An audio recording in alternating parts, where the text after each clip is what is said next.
వారు ఈ తెలంగాణ కథ చర్చ దీనిపైన మీ అభిప్రాయాన్ని చెప్పాల్సింది కోరుతా ఉన్నాను. అక్కడ ఉన్నటువంటి ప్రేక్షకులు లాస్ట్లో ఉన్నటువంటి యంగ్స్టర్స్కి నా విన్నపం ఏంటంటే, ఈ కథ అనేటువంటి చర్చ చాలా గొప్ప చర్చ, చాలా పెద్ద చర్చ. దీన్ని కొంచెం మీరు జాగ్రత్తగా వింటే రేపటి నాడు మనం ఎట్లా ఉండాలి అనేది మనకి అర్థమవుతుంది తెలియజేస్తూ ఉన్నాం. యాకమ్మ గారు మీ అభిప్రాయాన్ని చెప్పండి.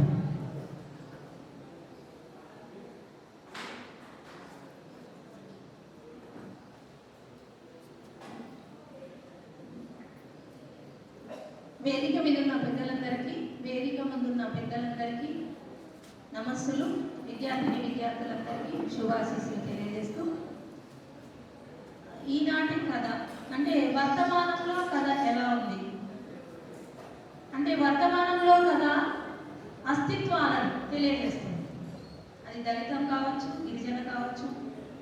అంటే వారు నడిచొచ్చిన మూలాలను అక్షర రూపంలో నిక్షిప్తం చేస్తున్నారు ఇప్పటికీ. అంటే పెద్దవాళ్ళు ఇంతకు ముందు వాళ్ళు చేయలేదని కాదు.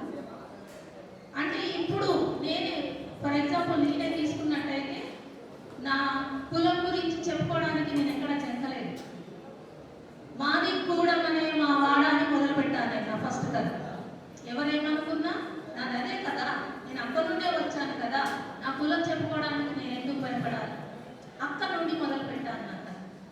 అక్కడి నుండి మొదలు పెడితే నా జీవితంలో ఎదుర్కొన్నవి, నా సామాజిక వర్గం ఎదుర్కొన్నవి, అలాగే నేను చూసినవి, కళ్ళ ముందు జరిగిన సంఘటనలన్నీ కూడా కథల రూపంలో రాస్తూ వస్తున్నాను. ముఖ్యంగా నేను ఇక్కడ యువతకు చెప్పదలుచుకుంది ఏమిటి అంటే, ఒక మనిషిని అంటే ఈ ప్రభుత్వ కళాశాలలో, ప్రభుత్వ పాఠశాలలో చదివే పిల్లలు దాదాపుగా ఒక బహుజన దగ్గర నుండే వస్తూ ఉంటారు. వాళ్ళు చదవాలి కథలు. ఎందుకంటే మన మూలాలు ఎలా ఉన్నాయి, మనం ఇప్పుడు చూస్తున్న జీవితమే మన తల్లిదండ్రులు అనుభవించారా, వాళ్ళు ఎన్ని కష్టాలు పడి మనల్ని ఈ చదువుకు దగ్గర చేశారు, వాళ్ళకు లేని చదువు మనకు ఎందుకు అందిస్తున్నారు అనేది కూడా మేము రాస్తున్న అంటే మా తరం రాస్తున్న కథల్లో ఒక రికార్డ్ అవుతుంది. అవి ఖచ్చితంగా చదవాలి. చదువుతూ కథలు చదవడమే కాదు, జీవితంలో అక్షరం మనిషిని ఎక్కడి వరకు తీసుకెళ్తుంది అనేది అంటే నా నమ్మకం అనమాట. అక్షరమే మనిషిని ఒక ఉన్నతమైన స్థానంలో నిలబెడుతుంది అనేది నా ప్రగాఢ విశ్వాసము. ఆ అక్షరానికి దూరం కావద్దు. ఎందుకంటే ఒక డిగ్రీ వచ్చిన తర్వాత చాలా మంది పిల్లలు ఆర్థిక పరిస్థితులు బాగాలేక అంటే బహుజన పిల్లలు చదువుకు దూరం అవుతున్నారు, అనేక వ్యసనాలకు అలవాటు పడి ఆ చదువును దూరం చేసుకుంటున్నారు. దయచేసి ఆ పిల్లలు చదువుకు దూరం కాకుండా లక్ష్యాలను చేరుకోవాలని కోరుకుంటున్నాం. అదే సాహిత్యంలో వస్తుంది. ఆ సాహిత్యాన్ని మీరు చదువుకొని మీ జీవితాలకు అన్వయించుకొని ఈ తెలంగాణ ప్రాంతంలో మనం కొట్లాడి తెచ్చుకున్న తెలంగాణలో మనం ఏం చేయాలి, ఏం చేస్తే అంటే నీళ్లు నిధులు నియామకాలు అన్నారు. నియామకాలు జరుగుతున్నాయా, నీళ్లు వస్తున్నాయా, ఇవన్నీ పక్కన పెడితే మనం మాత్రం చదువుకు అంటే నిరాశ చెంది చదువుకు దూరం కావద్దు. మన లక్ష్యాన్ని మనం చేరుకునే ప్రయత్నాలను మానవద్దు. ఆ విధంగా వస్తున్న సాహిత్యాన్ని మీరు చదవాలి అని నేను తెలియజేస్తున్నాను. ఎందుకంటే ఇప్పుడు అస్తిత్వాలు స్త్రీలకు కూడా, స్త్రీలు పడే శ్రమలంతా కూడా పడుతున్న అందరూ స్త్రీలు పడుతున్న శ్రమ ఒకటి కాదు. ఎందుకు అందులో దళిత మహిళలు ఎదుర్కొంటున్న సమస్యలు చాలా ఉన్నాయి. ఒక మహిళ దళితురాలుగా వివక్షను ఎదుర్కోవాలి, ఒక మహిళగా వివక్షను ఎదుర్కోవాలి. వాళ్ళు పడుతున్న కష్టాలేంటి, ఆ శ్రామిక జీవన విధానం ఏంటిది అనేది కూడా ఇప్పుడు కథల్లో రికార్డ్ అవుతుంది. అవన్నీ కూడా చదవాలని విజ్ఞప్తి చేస్తూ, ఇంకొకటి మీరు చూస్తున్న కథ ఎక్కడి నుండి పుడుతుంది అంటే మనిషి జీవితంలోనే పుడుతుంది.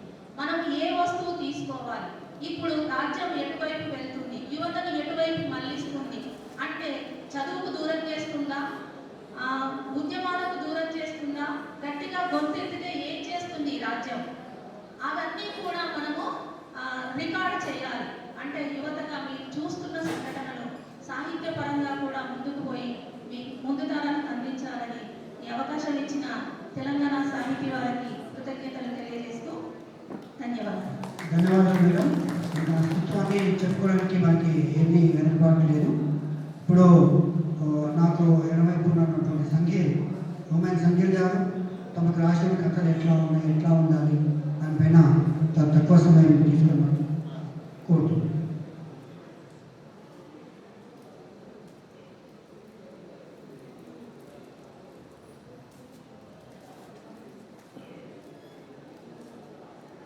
అందరికీ నమస్కారం. నాకు ఇక్కడ మాట్లాడడానికి అవకాశం ఇచ్చిన తెలంగాణ సాహితీ దశాబ్ది ఆర్గనైజర్ అందరికీ చాలా చాలా థ్యాంక్స్ చెప్తున్నాను. ఫస్ట్ చిన్న 4 లైన్లు వినిపిద్దాం అనుకుంటున్నాను. మతోన్మాద దుశ్చర్యలో నువ్వు ఎక్కడ నిలబడతావే వెర్రుబాగుతావు, కృంగి కృషించిపోతున్నావు, ఎక్స్పైరీ డేట్ దగ్గర పడింది కదా, ఇక నీకు నూకలు చెందాయి కదే అని మనిషి గాయి అవుతుంటే వెర్రోడా నేను పడిపోతాను అన్న స్టేజ్లోనే నిశ్శబ్దంగానైనా నికార్సుగా నిబద్ధతగా ఏ కోవాబన్ను రూపంలోనూ ఏ మొహమ్మద్ దీపక్ గాను ట్యాక్బర్డ్ శివ హుసేన్ మన్సూరి గాను నిలబడతామరా చింతొద్దు. మతోన్మాదం అబద్ధం ఇవన్నీ సీజనల్ ఈదురుగాలు లాంటివి. శాశ్వతమైన దాన్ని నేను అన్నింటినీ ఓపికగా భరించి సహించి నిక్కబడుచుకుంటాను. నా విశ్వజనీయమైన ప్రేమను తట్టుకోవడం ఏ దుష్టశక్తి వల్ల కాదురా అని సన్నగా మొదలై రోషంగా నిలదించింది మానవత్వం. ఈ మానవత్వం మన తెలంగాణ గడ్డ మీద నుంచే మొదలు వినబడింది. నార్త్ నుంచి మతోన్మాదం మెల్లమెల్లగా వీటి వస్తున్నది. మనుషుల మధ్య విచ్ఛిన్నకర విభేదాలు ఏర్పరిచి వాళ్ళను వాళ్ళు గొడవ పట్టుకుంటుంటే వాళ్ళు సామ్రాజ్యవాదాన్ని స్థాపించి ఎవరికి దోచిపెడుతున్నారో అది మనకు తెలిసిందే.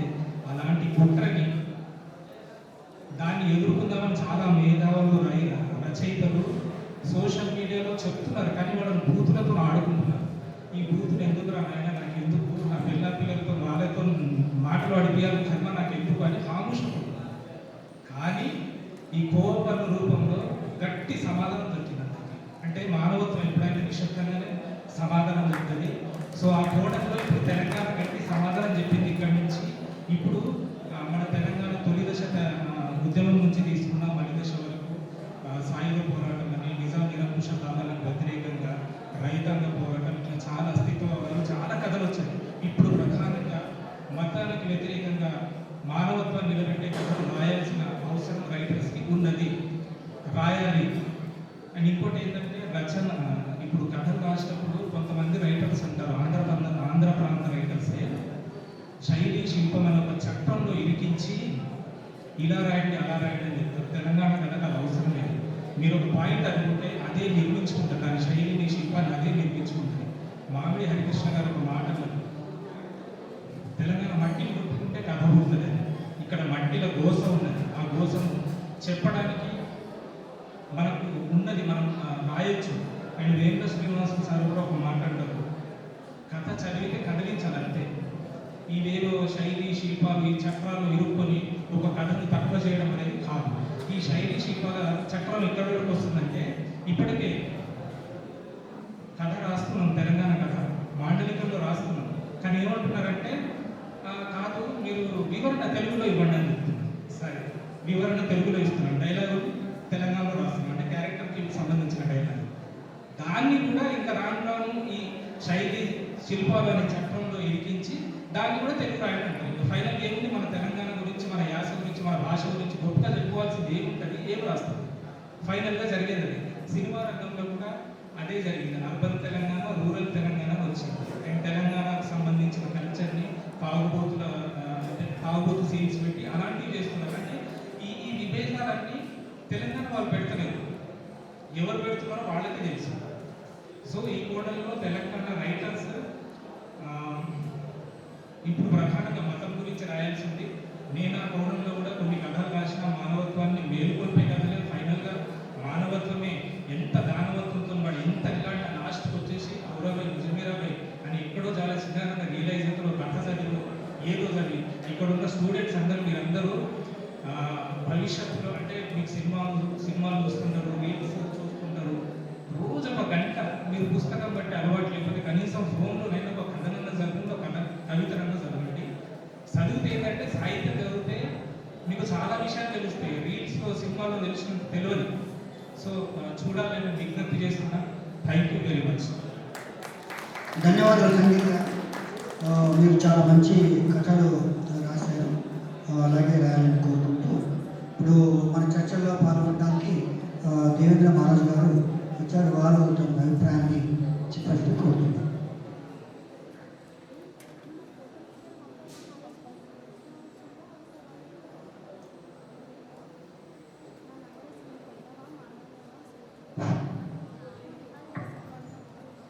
సభకు నమస్కారం. వేదిక మీద ఉన్నటువంటి పెద్దలు, వేదిక ముందున్నటువంటి ప్రముఖ సాహితీ బంధువులందరికీ, విద్యార్థులకు పేరు పేరున నమస్కారాలు. ఈరోజు తెలంగాణ దశాబ్ది సాహిత్యం మీద చర్చకు పెట్టింది. ఇది చాలా అవసరం. ఎందుకంటే మేధావి రచయితలు, కవులందరూ ఒక దగ్గర కూర్చొని మన సాహిత్యం ఎటువైపు వెళ్తున్నది అని చర్చ చేసుకోవడం ఎంతైనా అవసరం. మరి ఈ వేదిక తెలంగాణ కథానిక అనే అంశం మీద చర్చ జరుపుకుంటున్నటువంటి సందర్భంలో తెలంగాణ కథ అనగానే తెలంగాణ కథలో జీవితం ఉంది. జీవితం తాలూకు సంఘర్షణలు ఉన్నాయి. జీవితం తాలూకు ఉనికి ఉంది. ఇక్కడ చాలా బలమైనటువంటి కథలు వచ్చాయి. తెలుగు కథ విస్తరించినంతగా తెలంగాణ కథ విస్తరించలేదు అనే సందేహం ఇప్పుడు అవసరమే లేదు. ఎందుకంటే తెలంగాణ కథకు ఈనాడు ఒక స్వర్ణోత్సవ దశ అని చెప్పుకోవచ్చు. చాలా పత్రికలు కథలు నచ్చివేస్తున్నాయి, ప్రత్యేక కాలం పెట్టి. అట్లాగే రాసే వాళ్ళు కూడా ఇందాక మన కథకులు చెప్పినట్టుగా ఒక అస్తిత్వ విస్తరణ దశ కనిపిస్తూ ఉంది మనకు. 90s లో మొదలైనటువంటి అస్తిత్వ ఉద్యమాల పరంపరలో వికాస దశ నుంచి విస్తరణ దశకు తెలంగాణ కథ చేరుకుంది. దానికి మనమందరం గర్వపడాలి. ఎందుకంటే ఆయా నేపథ్యాల నుంచి ఎదిగి వచ్చినటువంటి రచయితలందరూ కూడా వాళ్ళు చూసిన జీవితాన్ని, వాళ్ళు అనుభవించినటువంటి జీవితాన్ని కథలుగా మలిచేటటువంటి ఒక పరంపరలో చాలా గొప్ప కథలు వస్తున్నాయి ఇవాళ. శ్రీశ్రీ అన్నట్టుగా కమ్మరి కొలిమి, కుమ్మరి చక్రం, ఏ కావేది కథ కనర్హం అన్నట్ట కోణంలో అన్ని కులాల నుండి, అన్ని మతాల నుండి, అట్లాగే సమకాలీన సమస్యలకు నిరసనగా, ప్రపంచీకరణకు వ్యతిరేకంగా ఆ పర్యవసానాలన్నింటినీ కూడా కథల్లో నిక్షిప్తం చేస్తూ వస్తున్నారు. అట్లాగే తెలంగాణ కథ అనగానే మనకు చాలా ప్రత్యేకమైంది వలసలు. చాలా ఇక్కడ తరతరాలుగా వలస జీవితం అనేది చాలా ప్రత్యేకంగా కనిపిస్తుంది. ఆ తెలంగాణ కథ అనగానే, తెలంగాణ కథను ముట్టుకోగానే వలస అనేటటువంటి వస్తువు మనకు ప్రత్యేకంగా కనిపిస్తుంది.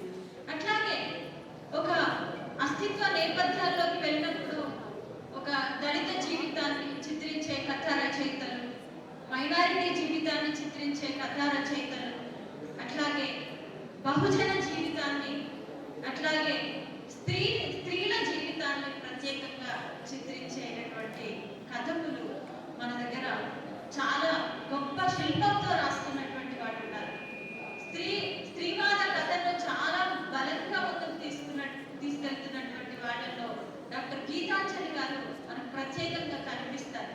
స్త్రీల సమస్యల్ని, అది మైనారిటీ స్త్రీ కావచ్చు, బహుజన స్త్రీ కావచ్చు, అగ్రవర్ణపు స్త్రీ కావచ్చు, ఏ స్త్రీ అయినా ఆ స్త్రీ కోణంలో ఉండేటటువంటి సమస్యల్ని చాలా బలమైనటువంటి కథలుగా రాస్తున్నారు. అట్లాగే ఒక గిరిజన నేపథ్యం అంటే సమ్మెట ఉమాదేవి గారు ఈ వేదిక మీదే ఉన్నారు. వారు తండా స్కూళ్ళల్లో పనిచేసి గిరిజన నేపథ్యంతో, గిరిజన కథా వస్తువులుగా చేసుకొని రాయడం అనేది చాలా ప్రత్యేకమైనది. అట్లాగే చాలా సీనియర్ కథా రచయిత బివిఎం స్వామి గారు ఉన్నారు. వారు ప్రపంచీకరణ నిరసనగా చాలా గొప్ప కథలు వచ్చాయి.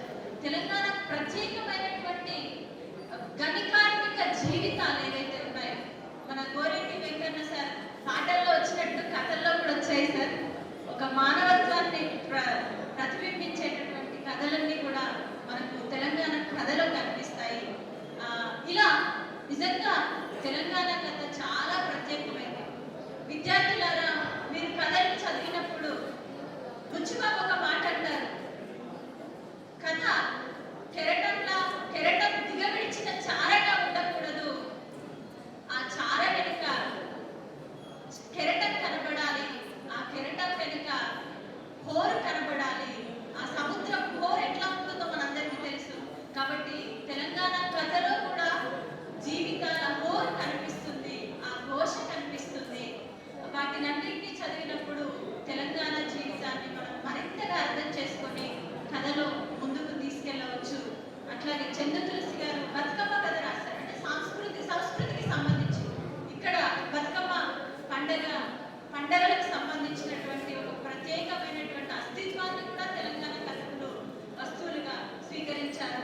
ఇంకా అందరినీ పేర్కొనాల్సింది ప్రత్యేకంగా సమయాభావం వల్ల నేను ఒక తెలంగాణ కథ మరింత స్పష్టతతో ముందుకెళ్లాలని కోరుకుంటూ నాకు అవకాశం ఇచ్చినటువంటి అధ్యక్షులు అట్లాగే సమన్వయకర్త ప్రత్యేకంగా ఆనందాచారి సార్కి కృతజ్ఞతలు తెలియజేస్తూ ముగిస్తున్నాను. ధన్యవాదాలు. ఉమాదేవి గారు ఒక 6 నిమిషం మాట్లాడండి. ఇందాక నేను చెప్పడం మర్చిపోయాను ఏంటంటే, ఈ తెలంగాణ కథ మీద విపరీతమైన ఆసక్తితోటి ఒక పక్కన అల్లంగారి కథలు, కాలమలయ్య కథలు, తర్వాత మనకి నరేంద్ర గారు ఇవన్నీ చదువుతూ మన కథానిలయంలో కానీ పుస్తకంలో కానీ ఎక్కడ ముదిరెడ్డి శిలారెడ్డి గారి కథ కానీ, బిఎస్ రాము గారి కథ కానీ ఇవన్నీ చదువుతూ ఆడియో కథలుగా ఎవరెవరి ఉన్నాయి, ఏమేమి ఉన్నాయని చూస్తే కొంతమంది వినిపించడానికి ప్రయత్నించారు. కానీ దాంట్లో కథ మాత్రమే వచ్చింది, కానీ తెలంగాణ నేపథ్యం కానీ, నేటివిటీ కానీ, ఆ స్లాంగ్ కానీ రాకపోవడం నన్ను చాలా అసంతృప్తిపరిచింది. అట్లాగే నేను అమ్మ కథలు, నేల పూలు, తండావసల కథలు, జమ్మి పూలు అని నేను గిరిజన సాహిత్యంలో రాశాను. కాబట్టి ఇవన్నీ కూడా పాఠకులకి చేరాలి, వినేవారికి చేరాలని నేను ఆడియో కథలుగా వినిపించాను. 14 నెలల కాలంలో నా కథలు 45, తర్వాత మన ప్రౌఢ రచయితలు కూడా సమకాలీన రచయితలు 100 రోజులు 100 కథల పారిజాత 100 కథల వరహాలు 100 కథలు, ఆ తర్వాత ఇక్కడ ఉన్నటువంటి యువత కథలన్నీ కూడా నవపారిజాతాలు అని చెప్పేసి 100 కథలు, కేవలం 14 నెలల కాలంలో 250 ఆడియో కథలు వినిపించాను. దాంట్లో 80% ఈ తెలంగాణ కథలే ఉన్నాయి. మీరందరూ కూడా వినాల్సిందిగా కోరుతున్నాను. ధన్యవాదాలు మేడం. ఇప్పుడు మనకి ఈ సెషన్లో అతిథిగా ముఖ్య అతిథి గారు సీనియర్ కథకులు బిఎం స్వామి గారు, వారు ఈ యొక్క చర్చల్ని సమ్మప్ చేస్తూ తమ అభిప్రాయాన్ని తెలియపరచాలని కోరుతున్నా. 5 నిమిషాల్లో సార్ని టైము దాని లోపల కంప్లీట్ చేయాలని కోరుతున్నాను. వేదిక మీద ఉన్న పెద్దలకు, సభలో ఉన్న పెద్దలకు, ముఖ్యంగా ఏకీ కళాశాల విద్యార్థులందరికీ నమస్కారాలు. వేదిక గురించి దాదాపు 10 సంవత్సరాల కాలానికి సంబంధించిన సాహిత్యం గురించి మనం మాట్లాడుకుంటున్నాము. 10 సంవత్సరాల కాలం వెనక్కి వెళ్తే ముఖ్యంగా స్టూడెంట్స్గా ఉన్న మీరందరి వయసు అప్పుడు ఏముంటుంది, ఒక 10 సంవత్సరాల కింద. అప్పటి నుంచి ఇప్పటి వరకు మీరు గమనించకపోయినా తెలంగాణలో జరుగుతున్న చాలా సమస్త మార్పుల్ని కథ పట్టుకున్నది, కథ రికార్డ్ చేసింది. మీరు గమనించకపోయినట్టయితే ఆ కథను చదివితే ఈ 10 ఏళ్ల చరిత్ర తెలుస్తుంది. ఆ 10 ఏళ్ల చరిత్రకు సంబంధించి, ఆ 10 ఏళ్ల కథకు సంబంధించింది ఇక్కడున్న ఈ స్టేజ్ మీద ఉన్న ప్రతి కథకుడు తన వంతు బాధ్యతను నెరవేర్చడు. అంటే ఇక్కడ రాగలిగింది. స్టూడెంట్స్, మీ అందరికీ ఒక విషయం, ఒక స్టూడెంట్ ఇవాళ మీరు స్టూడెంట్స్ రేపు కాలేజ్ నుంచి వెళ్ళిన తర్వాత ఉద్యోగం కోసము వెతుక్కోవాల్సినటువంటి పరిస్థితి. అప్పుడు నిరుద్యోగి సమస్య స్థాయి మారుతూ ఉన్నది. తెలంగాణ పోరాటం, ముఖ్యంగా తెలంగాణ ఉద్యమానికి సంబంధించి ఆ 3 ముచ్చట్లు ఉన్నాయి. నీళ్లు, నిధులు, నియామకాలు అనే విషయం. ఆ నీళ్లు, నిధులు, నియామకాలు అనే విషయాన్ని ప్రభుత్వాలు వచ్చిన తర్వాత ఏ విధంగా పట్టించుకున్నవి అనే విషయాన్ని 10 సంవత్సరాల కాలంలో వచ్చిన కథలు, తక్కువ కథల్లో అవి రికార్డ్ అయినాయి. చాలా తక్కువ కథలు. 10 సంవత్సరాల కథను మనం వింగడించుకున్నట్టయితే, విభజించుకున్నట్టయితే మనకు ఈ 3 ఉద్యమ కారకాలు కాకుండా మనకు 3 రకాలు మనకు కనబడతా ఉన్నాయి. ఒకటి సంస్కృతికి సంబంధించిన కథలు కనబడతాయి. బతుకమ్మ, బోనాలు, హైదరాబాద్లో బోనాలు నెంబర్ 1. బతుకమ్మ, బోనాలు, సమ్మక్క, సారక్క, ఇలాంటి వాటికి సంబంధించినటువంటి కథలు కొన్ని కనబడతాయి. అది తెలంగాణ కథ. తెలంగాణలో మాత్రమే ఉంటుంది అది. అది తెలంగాణ కథ. తర్వాత చూసుకున్నట్టయితే చారిత్రక కథలు కనబడుతూ ఉన్నాయి. కాకతీయ డైనాసిటీకి సంబంధించినటువంటి దాని నేపథ్యంలో వచ్చినటువంటి కథలు కనబడుతున్నాయి. అట్లా చాలా తక్కువ మంది రాస్తున్నారు చరిత్ర స్పృహతోటి.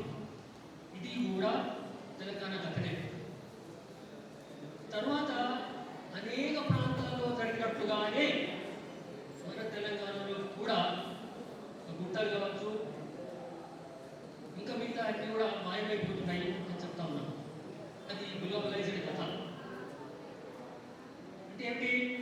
తెలంగాణ గడ్డ మీద నిలబడి తెలంగాణ కథ గురించి మాట్లాడుతున్న సమయంలో మన ప్రత్యేక తెలంగాణ అస్తిత్వానికి సంబంధించిన కథతో పాటు మిగతా కథను కూడా మాట్లాడాల్సిన పరిస్థితి ఉన్నది.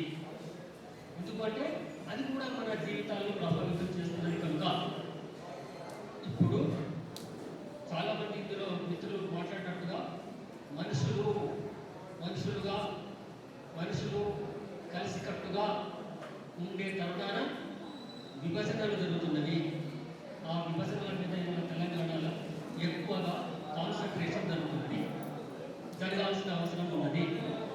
కనుక ఆ కథ కూడా తెలంగాణ కథనే. అయితే ఇక్కడ ఒక మౌలికమైన ప్రశ్న మనందరికీ కూడా, చారిత్రక కావచ్చు, సాంస్కృతిక కావచ్చు, దానికి అది ముద్రలు వేసి ఉండేవి. అది ముద్రలు వేసి తెలంగాణ కథలు కనబడుతున్నాయి.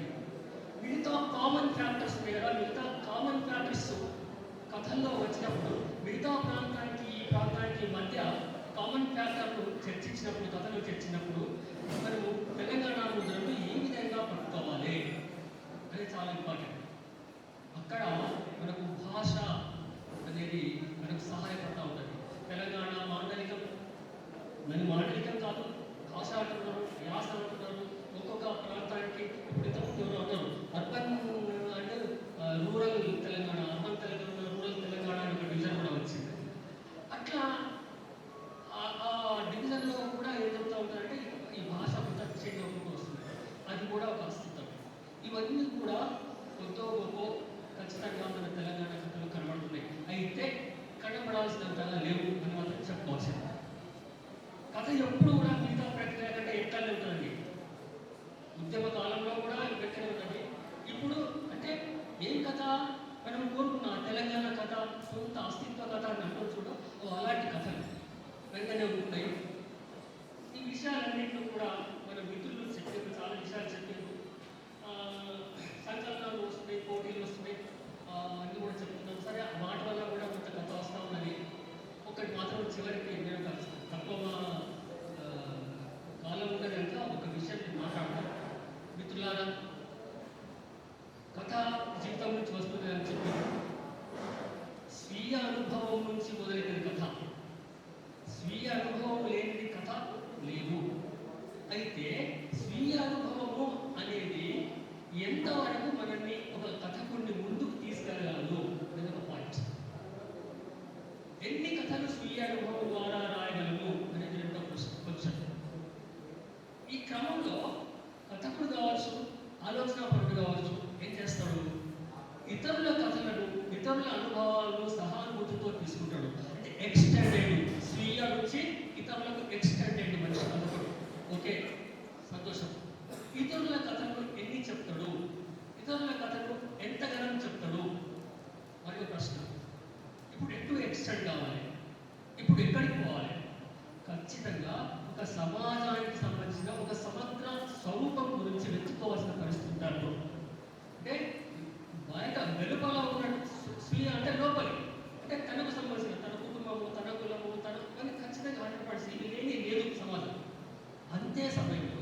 అదే సమయంలో మనకు పరాయిగా ఉన్న, మన పక్కకి మన సమాజంలో ఉన్న ఇతరులకు సంబంధించిన కూడా మనం చెప్తా ఉన్నాం.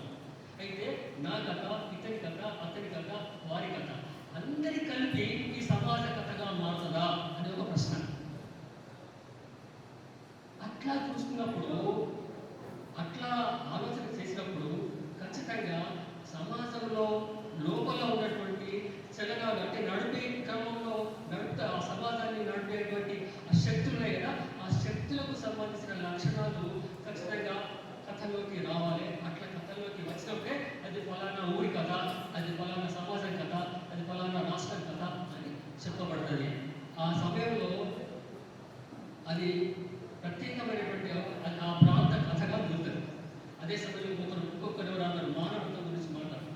సాహిత్యం ఎప్పుడు కూడా మనిషిని ఉన్నతీకరించాలి. అంటే మీకు వాళ్ళ చాలా జరుగుతున్నది అయితే సాంకేతికంగా వరకు వెళ్ళినాము, కానీ మనిషికి మధ్య మానవత్వానికి సంబంధించిన విషయాన్ని చూసినట్టయితే డౌన్తో వెళ్ళిపోతా ఉన్నాము.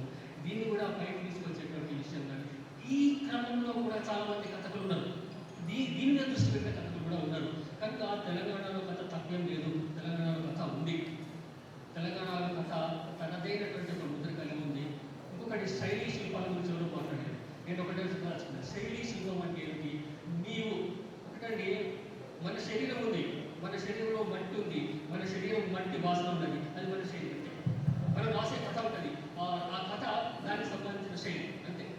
కనుక మిత్రులారా, చాలా సంపదవంతమైనటువంటి కథ తెలంగాణ కథ. మొదటి నుంచి కూడా ఇప్పటి వరకు చాలా చక్కటి కథ ఇది. ఈ కథలో కృషి చేస్తున్న ప్రతి ఒక్కరికి ధన్యవాదాలు. తెలంగాణ సాహితీకి ధన్యవాదాలు తెలియజేస్తూ నమస్కారం. Thank you.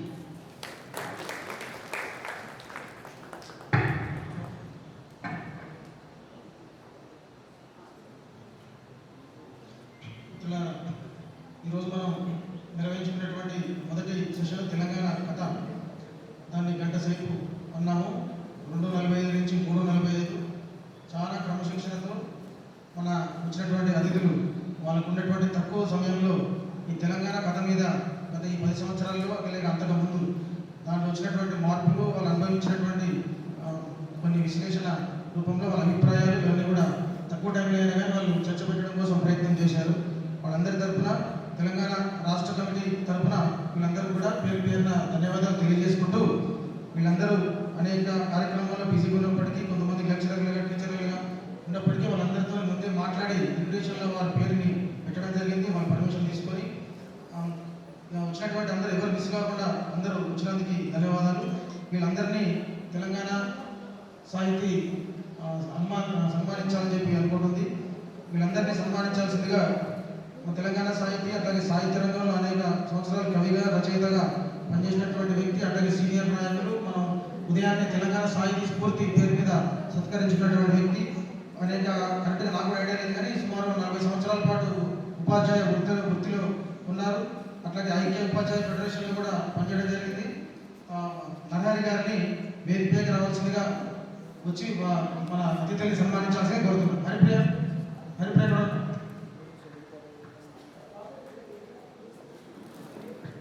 ఒకరు సార్ పైకి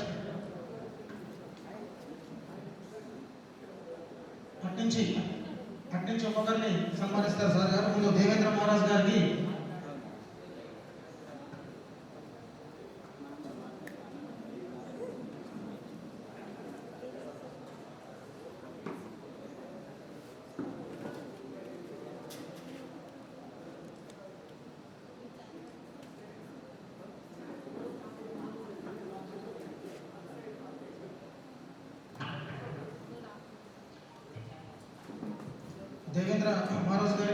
ముందుగా సన్మానిస్తారు నారాయణ గారు.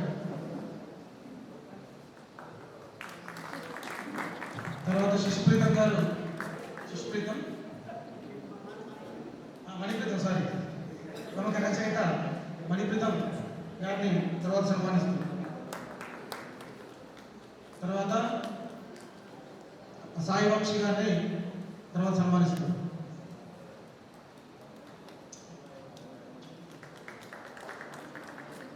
తర్వాత ప్రముఖ రచయిత హుమాయూన్ సంగీర్ గారిని సన్మానించాల్సిందిగా కోరుతున్నాను.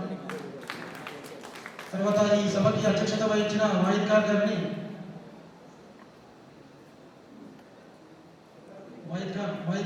సన్మానించాలని కోరుతున్నాను.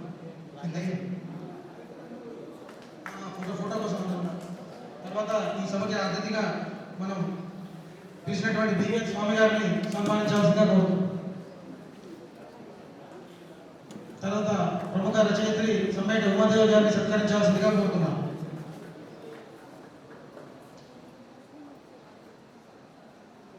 తర్వాత ప్రముఖ కవి రచయిత్రి యాకమ్మ గారిని సత్కరించాల్సిందిగా కోరుతున్నాం.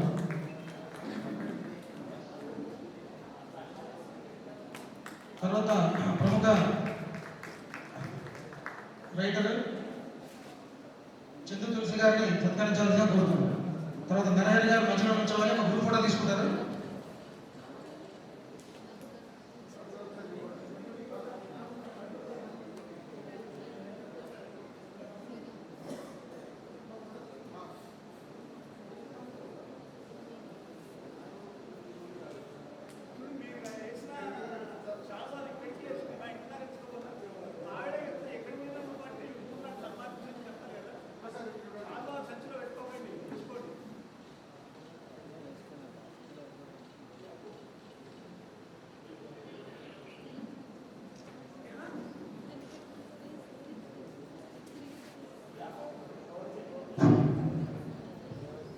ఇంతటితో ఈ సెషన్ ముగిసినట్టుగా ప్రకటిస్తున్నాము.